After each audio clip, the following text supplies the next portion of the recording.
Evangelho de Marcos, capítulo 4.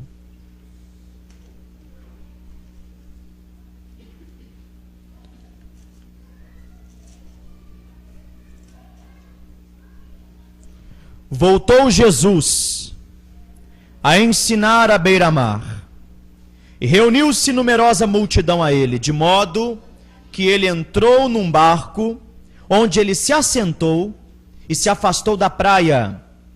Todo o povo estava à beira-mar na praia, e assim ele ensinava muitas coisas por parábolas. No decorrer do seu doutrinamento, ele disse: ouvi, eis que o semeador saiu a semear, e ao semear, uma parte caiu à beira do caminho, então vieram as aves e a comeram. Outra parte caiu no solo rochoso, onde a terra era pouca, e logo ela nasceu. Mas visto não ser profunda a terra, saiu o sol e queimou a semente. Porque não tinha raiz, esta planta se secou. Outra caiu entre os espinhos, e os espinhos cresceram e sufocaram, e foi por isso que ela não deu fruto. Outra, porém, caiu numa boa terra. Diga aleluia. Essa deu fruto e vingou e cresceu. Produziu a 30, a 60 e a 100 por um. Então ele acrescentou: quem tem ouvidos para ouvir, ouça. Mas quando Jesus ficou só, os que estavam perto dele, os 12, interrogaram a respeito das parábolas. E ele respondeu: a vocês, a vós outros, é dado conhecer o mistério do reino de Deus, mas aos de fora, tudo se ensina por meio de parábolas, para que vendo vejam, mas eles não percebem, ouvindo ouçam, mas não entendam, para que eles não venham a se converter e não haja perdão para eles. Então ele se perguntou: não entendeis a parábola? Como é que vocês poderão compreender então as outras parábolas? Olha, o semeador, ele semeia a palavra. São estes à beira do caminho, onde a palavra é semeada, mas quando eles ouvem, logo vem quem? Satanás, e tira a palavra que foi semeada neles. Semelhantemente, são estes os que foram semeados no solo rochoso, os quais, ouvindo a palavra, recebem com alegria, mas eles não têm raiz em si mesmo, sendo antes de pouca duração, chegando a angústia, vindo a perseguição por causa da semente, que é a palavra, logo eles se escandalizam. Os outros, os semeados entre os espinhos, são aqueles que ouvem a palavra, mas as preocupações, os cuidados deste mundo, a fascinação pelas riquezas, as ambições, sufocam a palavra, e assim ela fica infrutífera. Agora, os que foram semeados em boa terra, estes são aqueles que ouvem a palavra e a recebem e a frutificam a 30, a 60 e a 100 por um. Tome assento. O que é uma parábola? Uma parábola é uma narração alegórica, na qual o conjunto de seus elementos evoca uma outra realidade ainda superior. A palavra grega para parábola é parábole. E essa palavra é uma palavra composta que significa colocar de lado ou fazer comparação. Então, no uso bíblico, a parábola, ela contrasta uma realidade de vida natural com uma realidade de vida espiritual. Ou seja, Jesus usa o exemplo da realidade natural do cotidiano de vida humano para ensinar sobre a realidade espiritual de uma vida espiritual. Em Mateus 13, 24,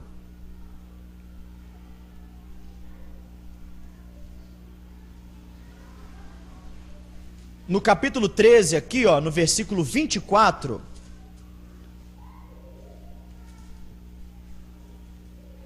você vai entender melhor o que é uma parábola. Olha só o versículo 24. Outra parábola lhes propôs, dizendo: o reino do céu é semelhante. Então ele faz uma comparação do reino espiritual com um homem que semeou o quê? Boa semente no seu campo. Então ele usa uma realidade natural de vida cotidiana para elevar aquelas pessoas ao conhecimento do que é espiritual. Isso é uma parábola no contexto bíblico. Agora, por que Jesus ensinava por parábolas? Qual era o objetivo de Cristo ao ensinar por parábolas? Existe uma explicação popular equivocada, guarde esta palavra, equivocada, que ensina que Jesus falava por parábolas para tornar as suas verdades profundas, espirituais, um pouco mais fáceis da sua audiência entender. Baseado nesse argumento, muitos pregadores adotaram o método do eu imagino. Eu imagino, e ainda estufam o peito para dizer que Deus os chamou para contador de histórias. Agora, Deus não nos chamou para sermos contador de histórias. Deus nos chamou para uma séria exposição da palavra. Deus não nos chamou para imaginar, especular ou engendrar conceitos filosóficos. Deus nos chamou para semear a semente, e a semente é a palavra. Prega a palavra. Nada mais, nada menos do que a palavra. Não temos autoridade para imaginar. Não temos autoridade para especular. A nossa missão é semear a boa semente, que é a palavra. Os próprios apóstolos não utilizaram esse método de parábola, justamente porque eles entendiam qual que era o propósito da parábola. E qual era o propósito, então, da parábola? Vamos ver o propósito da parábola? Marcos capítulo 4, que é o texto que nós estamos utilizando como base. Por que Jesus ensinava por parábolas? Olha só. O interessante é que se a intenção de Jesus, se o propósito de Jesus era tornar os seus ensinamentos mais fáceis para ser compreendido, quase nunca ele alcançava esse objetivo. Se esse era o propósito de Cristo, na maioria das vezes, esse propósito era frustrado. Porque na maioria das vezes as pessoas entendiam o que Jesus estava dizendo? Não. Aí os discípulos questionaram o método de Jesus. Senhor, por que o Senhor não fala claramente? Por que o Senhor fala em parábolas? Aí ele explica. Aqui, olha só, no versículo 11. A vós é dado conhecer o mistério do reino dos céus, mas aos de fora tudo se ensina por parábolas. Em João 16, outro texto que vai falar sobre o mesmo assunto, no versículo 29 do capítulo 16,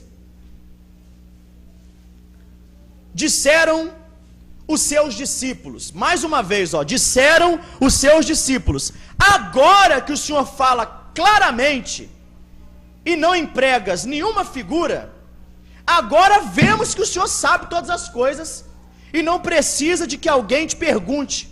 Por isso agora cremos que de fato o Senhor veio de Deus.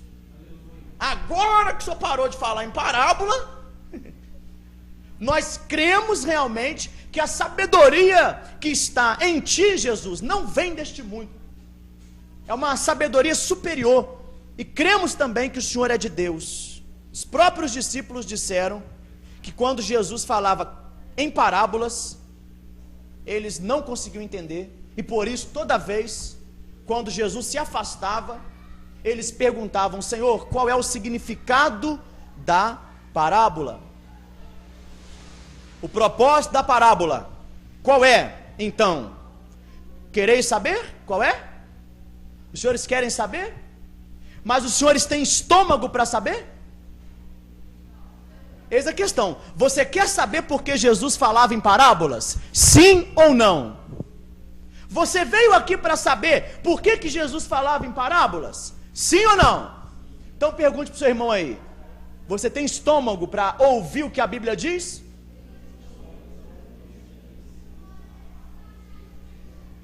O propósito de Jesus falar em parábolas é ocultar os seus mistérios dos de fora, dos que não são eleitos. Mesmo que Jesus utilizasse a forma mais simples do mundo para explicar os seus ensinamentos, saiba os senhores aqui nesta noite que os ouvintes não tinham capacidade de entender. Por quê? Não tinham, porque Deus precisa abrir o coração do homem para que ele entenda a palavra.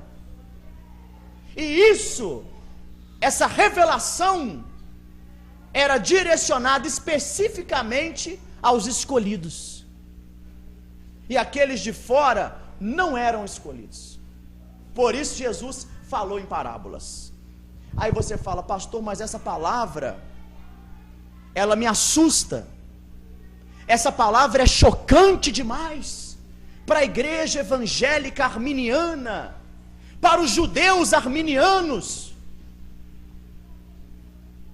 Essa palavra, pastor, ela é difícil demais para suportar. Mas então vamos em Marcos capítulo 4, mais uma vez, porque se a nossa fé está fundamentada na Bíblia, a Bíblia então irá responder os nossos questionamentos. Capítulo 4, mais uma vez, o Senhor Jesus escandaliza aos que estão de fora. Mais uma vez o Senhor Jesus, ele aumenta o nível da probabilidade da perseguição diante dos fariseus, porque ele vem e fala, olha só, ele diz: a vós é dado conhecer o mistério de Deus, mas aos de fora, versículo 11, tudo se ensina por parábolas. Por quê? Para que eles vendo não vejam, e não percebam, e ouvindo não ouçam, e não entendam, para que eles não venham a se converter, e para que não haja perdão para eles. Senhor Jesus. Mais uma vez, Deus é soberano na escolha dos indivíduos a quem Ele quer salvar e a quem Ele quer revelar o seu evangelho. Não depende de quem quer, disse o apóstolo Paulo, muito menos de quem corre, mas de Deus que se compadece. Isaías, capítulo de número 6.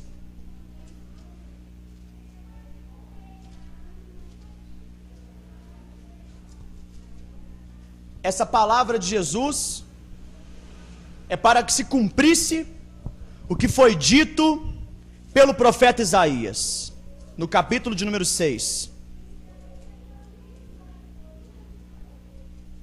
versículo 9. Então disse ele: vai e dize estas coisas ao povo, ouvi, ouvi, não entendais, vede, vede, mas não percebais. Torna insensível o coração deste povo, endurece-lhe os ouvidos, fecha os olhos, para que não venham eles a ver com os olhos, e ouvir com os ouvidos, e entender com o coração, e se converta, e seja salvo.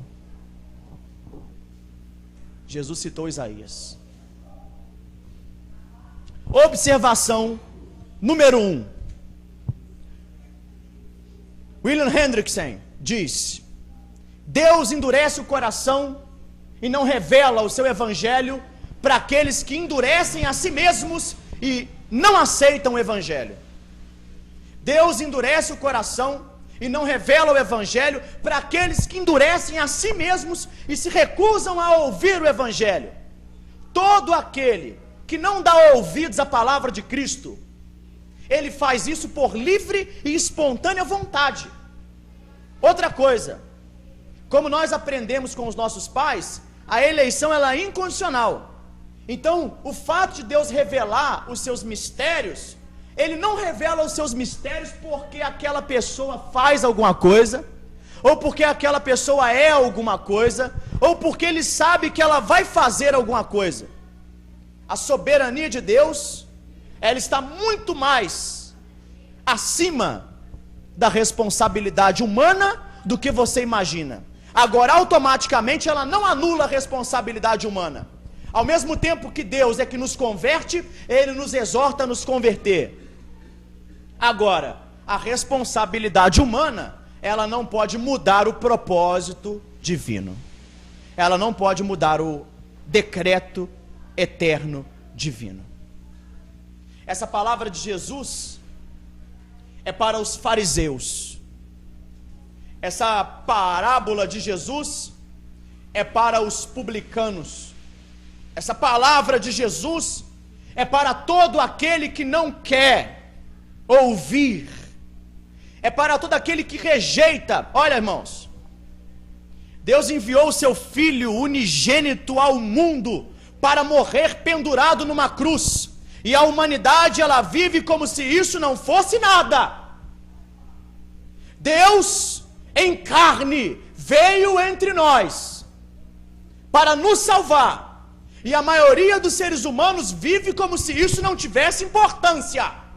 Automaticamente o próprio Deus entrega essas pessoas ao seu endurecimento e escolhe pelo seu beneplácito não lhes revelar o evangelho. E Ele não se torna injusto por causa disso, pelo contrário, Ele continua um Deus misericordioso, santo, bom e justo. Mas Ele tem misericórdia de quem Ele quiser ter misericórdia. Romanos 9, Ele se compadece de quem Ele quiser se compadecer. Deus tem livre-arbítrio. Deus tem.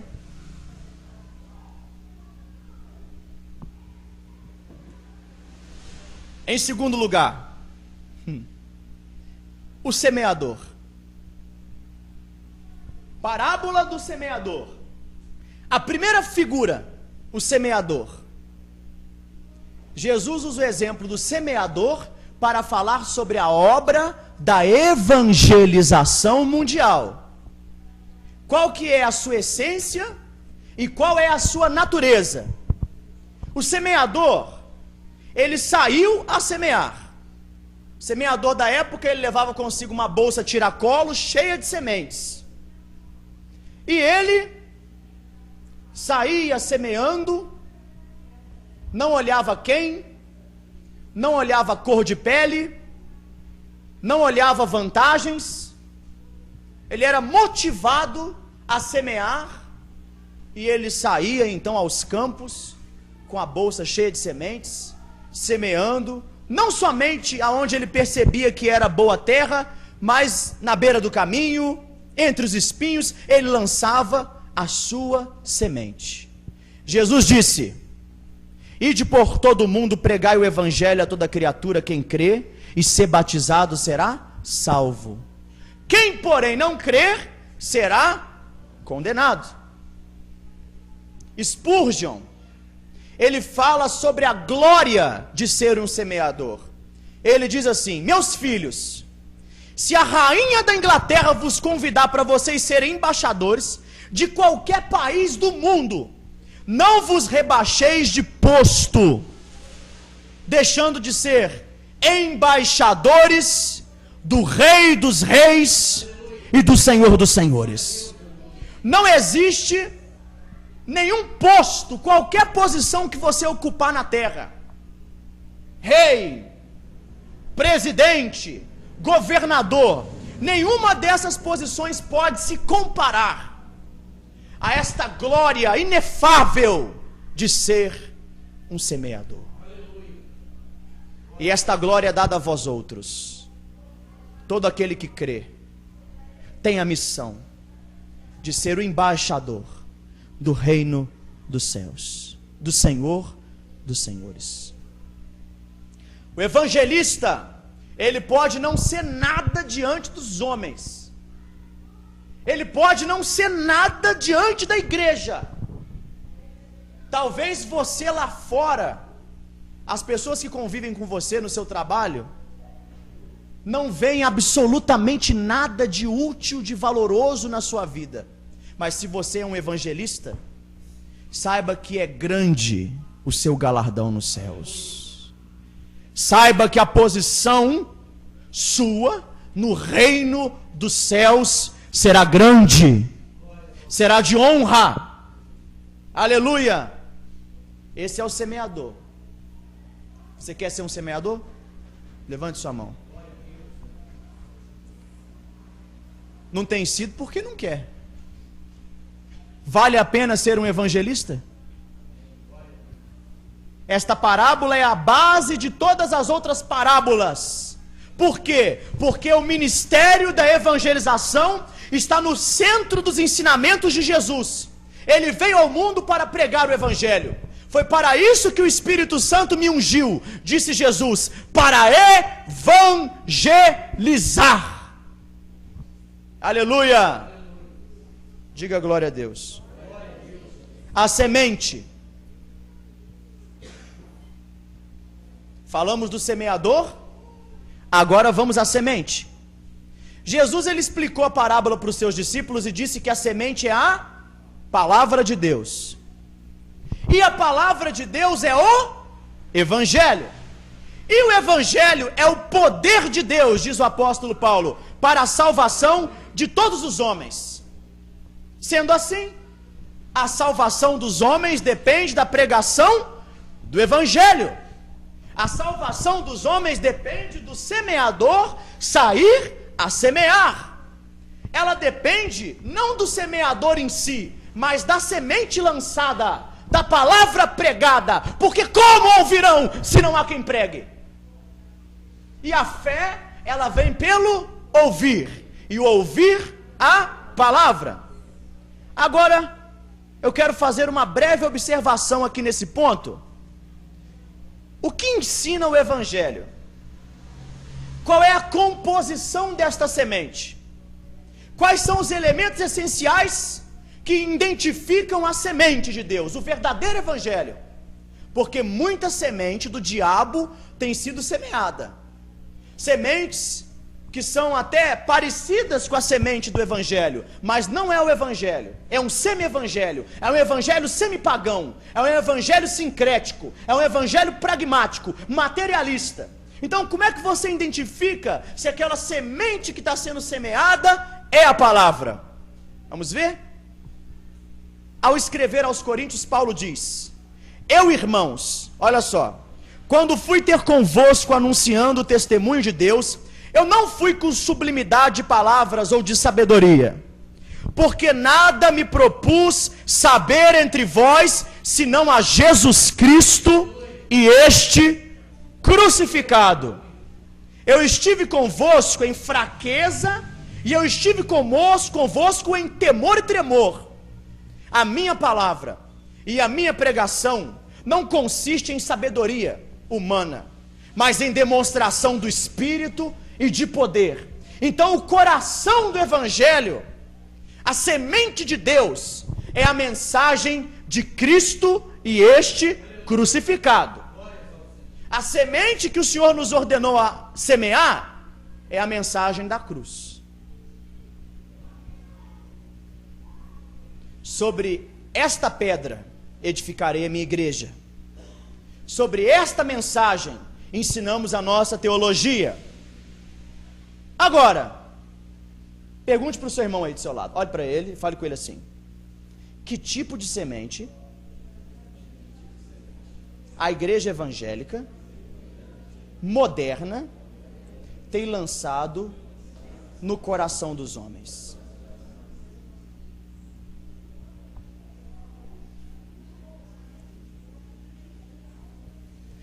Irmãos, que tipo de semente a igreja odierna tem lançado? O verdadeiro evangelho, pregado em toda a sua plenitude. É isso que nós temos ouvido dos teleevangelistas.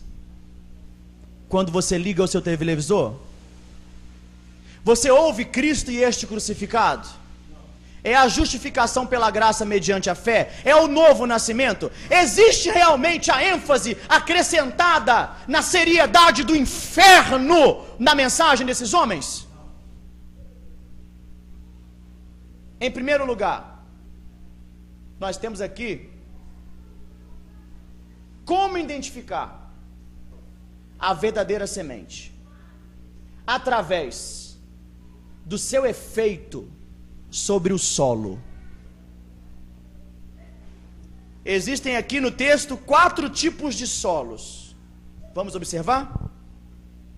Os 4 tipos de solos. Diga aleluia. 4 tipos de solos.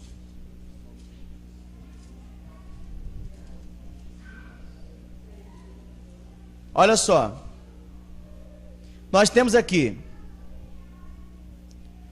o solo.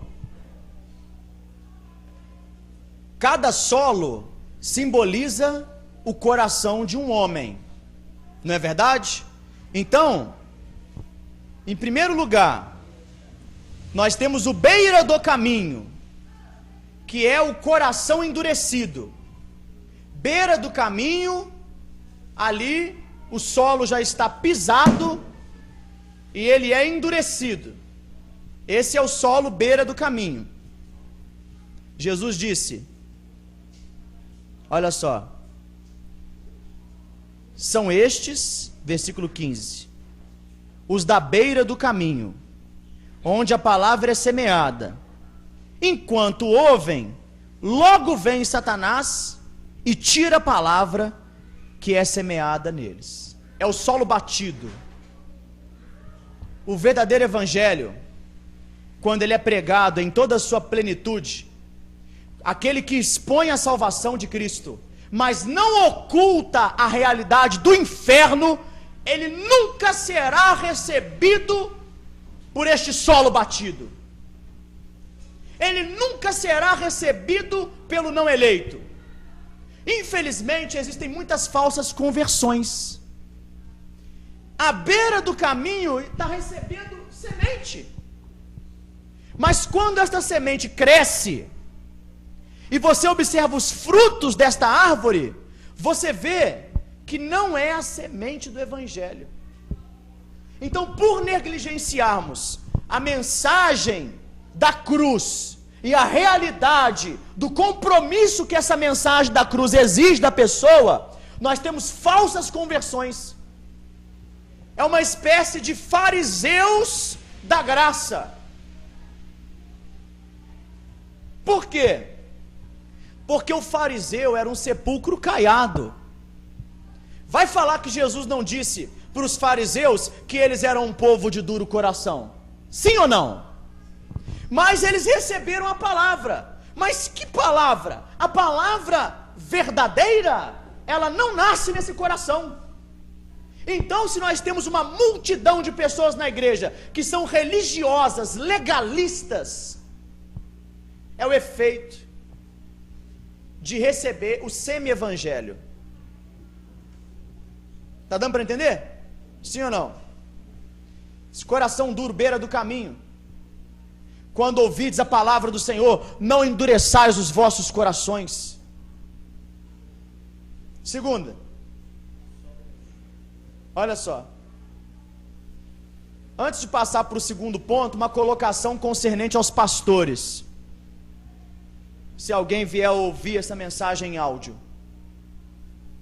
Muitos pastores, em nome do crescimento numérico da igreja, no desespero de ficar ali 2, 3, 4, 5, 6 anos, e a igreja não desenvolve, a igreja não cresce, eles trocam a semente do evangelho e começam a semear métodos. Agora, esses métodos, esse semi-evangelho, que é a teologia da prosperidade financeira, a mensagem triunfalista, ele só vai amontoando brasas de fogo sobre a cabeça desses indivíduos, e essas próprias brasas de fogo que estão amontoadas sobre a cabeça deles é que queimarão as suas obras de palha no tribunal de Cristo, arrecadando juízo, comendo e bebendo juízo. Trocaram a semente de Deus. Por quê? Porque a sua congregação é uma multidão de gente de coração duro não eleita. Quando ele prega o evangelho, ninguém crê. Agora, quando ele começa a mudar e a pregar uma felicidade nas coisas materiais, aí esta outra semente que imita o evangelho, que usa até o nome de Cristo, começa a nascer. Aí brasas de fogo vão se amontoando sobre a cabeça do indivíduo, e são essas próprias brasas que queimarão a sua obra de palha, de madeira, de feno no tribunal de Cristo. Ponto número 2: a verdadeira semente, ela não cria raiz em um solo superficial. Olha só, semelhantemente, são estes os que são semeados no solo rochoso, o qual, ouvindo a palavra, logo recebem com alegria, mas eles não têm raiz em si mesmo. Então esta palavra é de pouca duração. Chega a angústia, a perseguição, por causa da palavra, logo eles se escandalizam. Esse tipo de crente é o crente fogo de palha. Eles recebem ali a palavra com alegria, porque ainda não perceberam o compromisso que esta palavra exige. É claro, os evangelistas, eles vêm com folhetos na sua mão. Você quer aceitar Jesus? Ele vai resolver todos os seus problemas. A sua vida financeira vai mudar, o seu casamento vai ser uma bênção, você estará livre de todas as enfermidades. Sim ou não? Automaticamente a pessoa diz: eu quero aceitar Jesus. Aí no final está assim: se você marcou X no sim, você está salvo. Se você marcou o X no não, cuidado. Se eu fosse você, eu lia mais uma vez: nem fala do inferno. Cuidado, se eu fosse você, eu lia mais uma vez. É isso o máximo que as igrejas neopentecostais falam de inferno. Eles chegam perto do inferno, mas como eles veem que eles vão cair lá dentro também, eles falam: cuidado, leia mais uma vez. Olha só, a semente da teologia da prosperidade, do triunfalismo, pode até causar um impacto emocional, mas Jesus conta a história de dois homens. Um era um insensato e o outro era o prudente. O insensato edificou a sua casa na areia. O sensato, prudente, edificou a sua casa sobre a rocha. Aí o que aconteceu? A chuva veio sobre as duas casas, sim ou não? Sim. Caíram a chuva, sopraram o vento e transbordaram os rios e deram com ímpeto contra aquela casa. A casa edificada sobre areia caiu, porque ela estava fundamentada sobre um evangelho imediatista.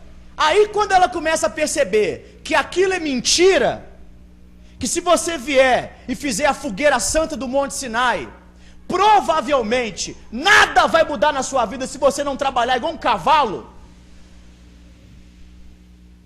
Não é verdade? Quando ele vem: venha para Jesus e sua vida vai mudar. Aí quando ele começa a perceber que o evangelho é: aquele que quiser ser meu discípulo, negue-se a si mesmo, que ele tem que negar as suas vontades, tome a sua cruz, que ele tem que enfrentar os sofrimentos, até mesmo o martírio, e siga-me.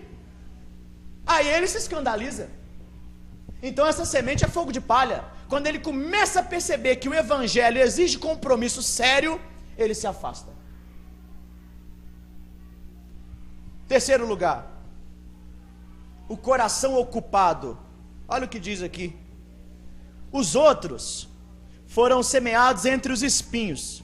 São os que ouvem a palavra, mas o desejo, eu vou parafrasear, o desejo de alcançar um bom salário faz essa pessoa trabalhar tanto que ela não arruma tempo mais para vir para a igreja. Aí ela enfraquece na fé e é sufocada a semente. O desejo de fazer uma faculdade faz essa pessoa deixar de vir nos cultos, até mesmo os de domingo. E aí ela começa a preocupar e começa a sonhar com os sonhos deste mundo. Aí ela troca o sonho ministerial pela faculdade. O desejo de se casar faz o jovem ficar desesperado atrás de uma esposa. E aí ele deixa de vir à igreja para tentar arrumar uma auxiliadora. E naquele desespero de ter um casamento feliz, de ter uma vida bem-sucedida, de comprar um carro, de comprar uma casa, faz essa pessoa se ocupar demais. E aí essas ocupações que não são pecado, observem, não são pecado, sufocam a palavra. Ele deixa de sonhar os sonhos de Deus. Sabe o que é isso? Esta pessoa ama mais a sua vida do que a obra de Deus.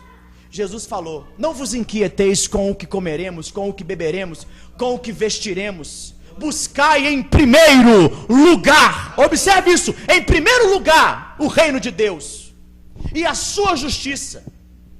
Fiquem contentes, diz o apóstolo Paulo, com o que tendes. Não almejais coisas grandes. Isso fazem os publicanos, os pecadores. Irmão, eu quero fazer uma pergunta: é pecado trabalhar? Não. É pecado estudar? Não. É pecado se casar? Não. É pecado se divertir? De modo nenhum. Mas colocar essas coisas acima de Deus. Se você trabalha mais pelo salário que você ganha do que na obra de Deus, você não pode dizer que obedece ao primeiro mandamento, que diz o quê? Amarás ao Senhor o teu Deus de todo o seu coração, acima de todas as coisas. A maior arma do diabo nos últimos dias tem sido o mundo da subsistência.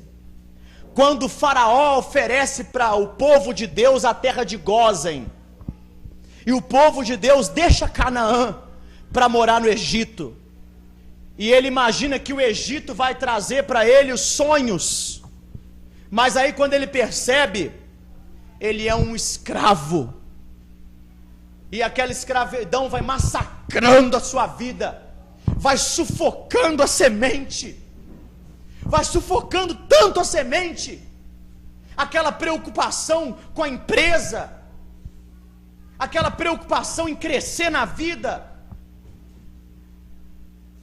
vai sufocando a semente, que aí no meio da escravidão, ele percebe que ele deixou de congregar durante a semana por causa de uma hora extra miserável de R$100, R$200, ele deixou de vir no culto de domingo para ficar pastando, para ficar estudando para a prova, não é isso? Aí o que acontece? Quando ele percebe, Deus frustra tudo, e aí ele está lá no Egito, invocando Deus, falando: ó Senhor, eu quero voltar ao primeiro amor. Ele cometeu pecado? Não, ele não cometeu pecado. O pecado que ele cometeu foi colocar as coisas lícitas acima de Deus, porque aquele que quiser ser meu discípulo, ele tem que negar a si mesmo, mas tem também que amar o Senhor Jesus acima da família, acima dos filhos, acima da própria vida, porque quem não amar a mim mais do que mãe, filhos, família, trabalho, sonhos, não é digno de mim. Por isso que essa semente é sufocada. Agora pergunte para o seu irmão: você está sufocado na fé?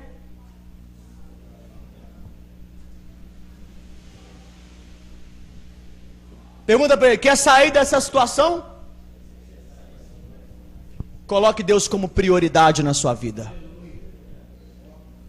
Coloque Deus como prioridade na sua vida. Posso falar um por um aqui, aquele conservatório não vai te dar nada. Aquele açougue lá, Nilson, não vai te dar nada. Salgado é só enfado da carne, Márcio. Salão de cabeleireiro, Agostinho, é só enfado da carne. Se você começar a sonhar com essas coisas, você pode começar a trabalhar 12, 13 horas por dia e não vir mais ao culto. Aí sabe o que vai acontecer? Você vai estar igual o povo de Israel no Egito, escravo do trabalho e mortos na fé. Essa que é a realidade. Você tem que trabalhar sim, mas trabalhar para o seu sustento. Não procure ajuntar tesouros na terra, irmãos, aonde a traça corrói, aonde o ladrão rouba e mina.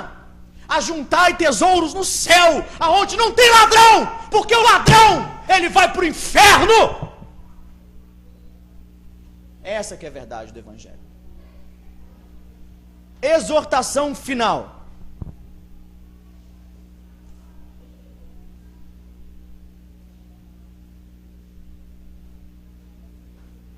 Coração frutífero. Está no versículo 20. Os que foram semeados em boa terra são aqueles que ouvem a palavra e praticam, e recebem, e frutificam. Você sabia que segundo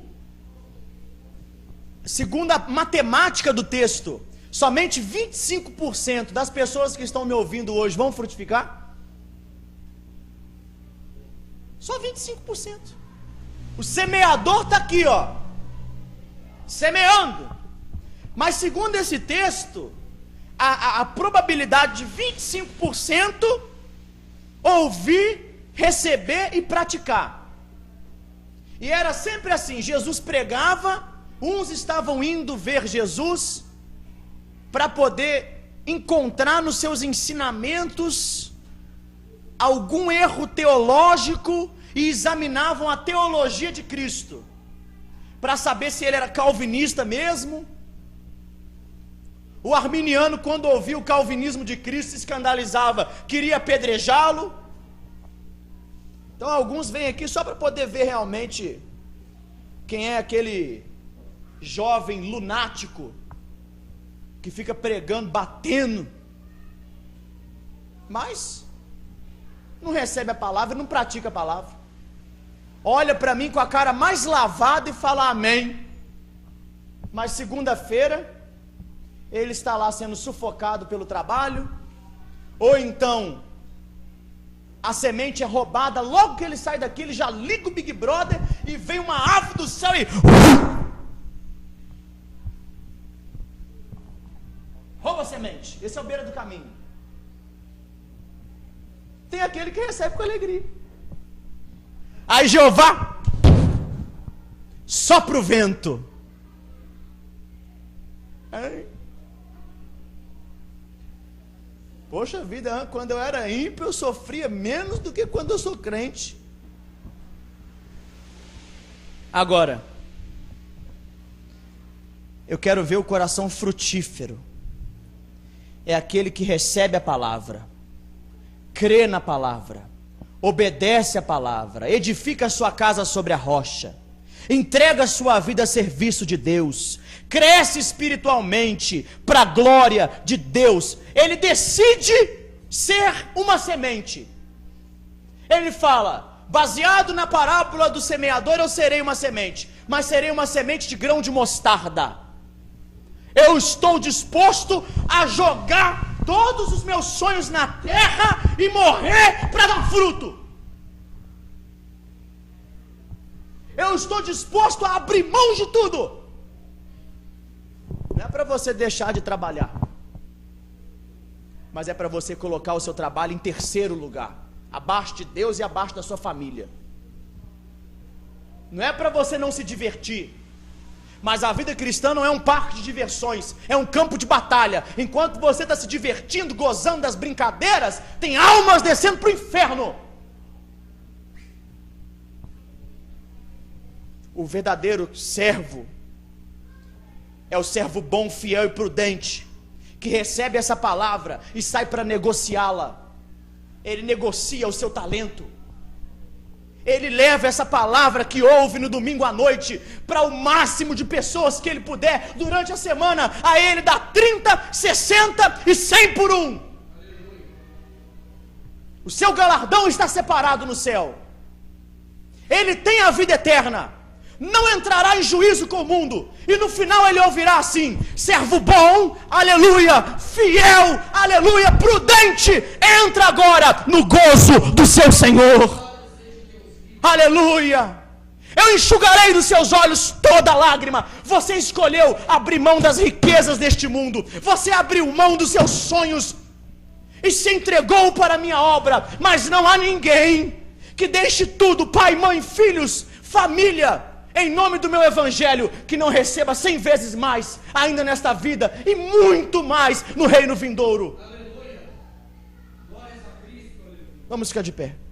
Louvado seja o nome de Jesus. Evangelho de Marcos, capítulo 4.